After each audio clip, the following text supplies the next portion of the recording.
Hello mga nakshis, praised be Jesus and Mary. Ngayon ay papakita ko naman sa inyo kung ano ba yung mga nangyari nung pumunta nga kami sa imahe ng mahal na Birhen ng La Consolacion ng Intramuros nung dumalaw nga siya dito sa Diocese of Malolos sa eskwelahan nga ng La Consolacion University, Philippines. Medyo naligaw pa nga kami doon sa university dahil syempre hindi naman namin kabisado yung map ng school.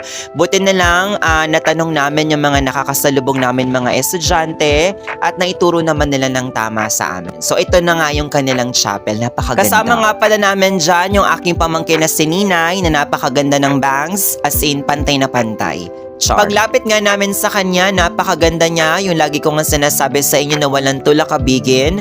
Nilapitan ko din yung kanya mga mementos, siblan ng buhok, particles mula doon sa ivory head ng mother and child, and wood na galing doon sa busted or body. Yung tatlo na yon mga nakshis ay galing doon sa original image dahil ito pong imahe na ito na nakikita nyo ay ang kanya namang pilgrim image. Syempre, estampitagang tayo ng very light. Kumuha lang ako nung tigisang design nung estampita nga na nakalagay doon. For free naman siya and pwede naman kumuha basta wag lang madami. After nga ng estampita gang nagbulaklak gang naman tayo kasi ang gaganda ng mga bulaklak, no? Charot. Nakakita nga din tayo nitong ex-voto na ito ng Santo Niño de Malolos na nakakabit doon sa Birhen. Ang cute lang. Pakita ko na rin sa inyo tong Visitors Pass ko, number 26 ako. Tayaan nyo na sa wedding. Nagsulat nga din ng prayer tong scene na yan. Sabi namin siya na magulog doon sa box. Yun na lahat mga nakshi. Sana nag-enjoy kayo hanggang sa susunod na vlog.